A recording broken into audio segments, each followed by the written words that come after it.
Dans le deuxième épisode d'Ici tout commence du lundi 3 janvier 2022, si est-il le grand jour pour Laetitia, Florence Coste. Dès son arrivée, la nouvelle assistante d'Antoine, Frédérique Diefenthal, fait des miracles, ce qui réjouit le proviseur. Une fois Antoine parti, la jeune femme remercie Guillaume, Bruno Puzzolou, de l'avoir pistonné et tente un rapprochement. Guillaume, qui a promis à Clotilde, Elsa Launeghini, de quitter sa maîtresse, se montre distant. Il lui fait part du marché qu'il a conclu avec Clotilde. Laetitia suggère de mentir à cette dernière, mais Guillaume n'a pas le courage. Néanmoins, il n'arrive pas non plus à quitter Laetitia. Le soir venu, Guillaume annonce à Clotilde qu'il ne se séparera finalement pas de sa maîtresse. Clotilde cherche à savoir si son mari l'aimait encore et Guillaume affirme que oui. Le couple partage un moment intime, qui se révèle très déroutant pour Guillaume.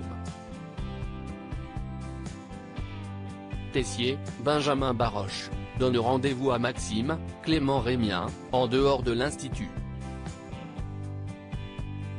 Pour faire tomber Louis, Fabien Wolfrom, le chef pâtissier demande à Maxime de trouver comment il a trouvé la recette de son père.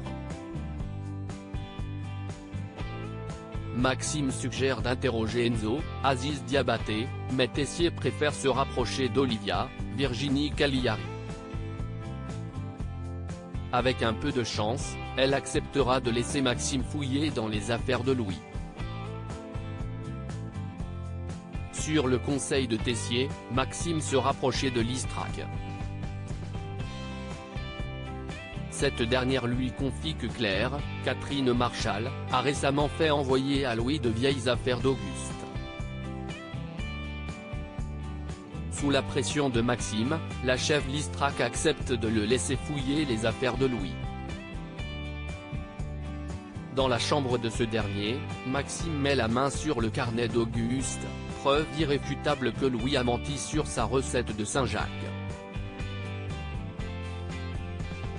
Avant de partir, Maxime tombe sur la chef Guinaud.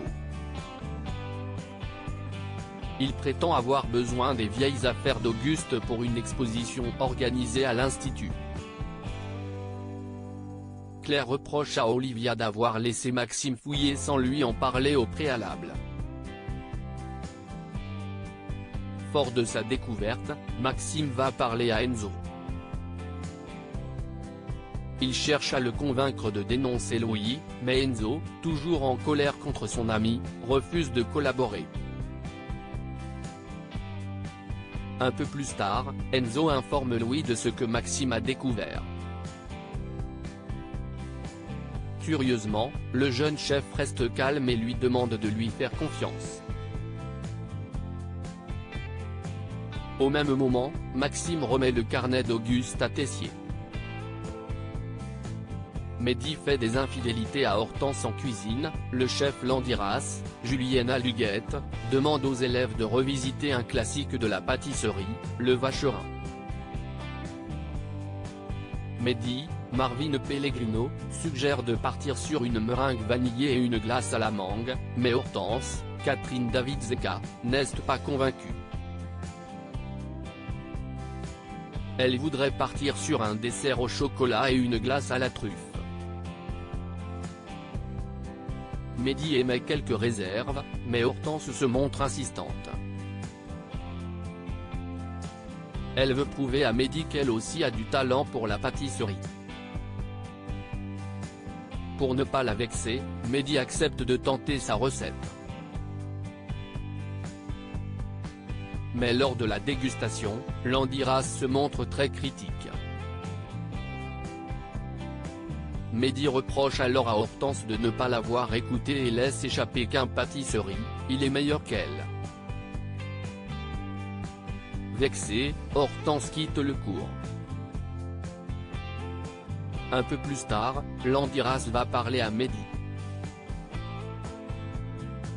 il lui suggère de travailler avec quelqu'un d'autre que Hortense. En effet, leur relation pourrait pâtir de leur collaboration en cuisine. Sur le conseil de Landiras, Mehdi propose à Deva, Cathy Paquet-Nathan, de travailler avec lui sur une nouvelle recette de vacherin. Le duo fonctionne très bien et la recette de Mehdi est un succès, mais Hortense voit d'un mauvais œil sa collaboration avec Deva. Mehdi lui confie qu'à partir de maintenant, il serait bien qu'il arrête de travailler en binôme. Blessée, Hortense se met à pleurer mais accepte.